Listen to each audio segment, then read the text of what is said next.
Obamacare's latest sign-up window is open. Tonight, we look at a disturbing trend, though, involving the growing failure rate of the exchanges set up to sell the insurance. Correspondent Kevin Cork tells us what's happening tonight from the White House.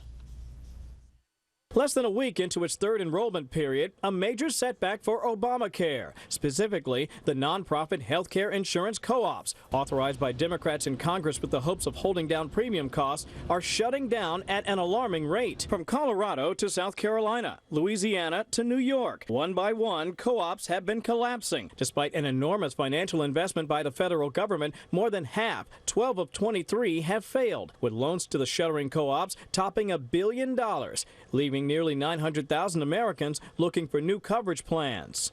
But White House officials seem unmoved by the numbers, saying consumers still have options. Even though that some of those co-ops won't remain in business, it will not affect the overall competitive balance of many of these marketplaces, as evidenced by the fact that 7 in 10 Americans can purchase health insurance for $75 a month. Critics say the co-ops are failing because many offer artificially low premiums, have to operate in a strict regulatory environment, and have struggled to remain solvent because of too many payouts. And on Capitol Hill, lawmakers are looking for answers. Senators Orrin and Lamar wrote the administrator responsible for the program, asking about the epidemic of co-op failures. But administration officials suggest fewer co-ops don't mean fewer options. It was an uphill challenge from the beginning. Obviously, some co-ops have risen to that challenge and have been very successful and are expanding into new markets and giving consumers new options. This is costing a lot of money, and it seems like at many levels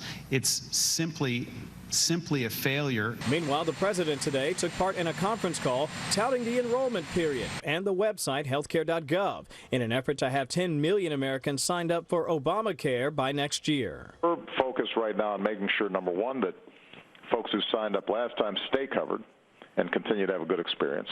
And then we want to reach a lot of folks who still haven't signed up but are eligible. Senior administration officials tell us tonight the reason you're seeing this cluster of co-op failures, Brett, is because they want to make sure that people who still need coverage have the full range of options by using the government's health marketplace. But there are skeptics out there among the experts. In fact, some suggest the remaining co-ops will all be closed by the end of next year. Brett? Kevin Cork live at the North Lawn. Kevin,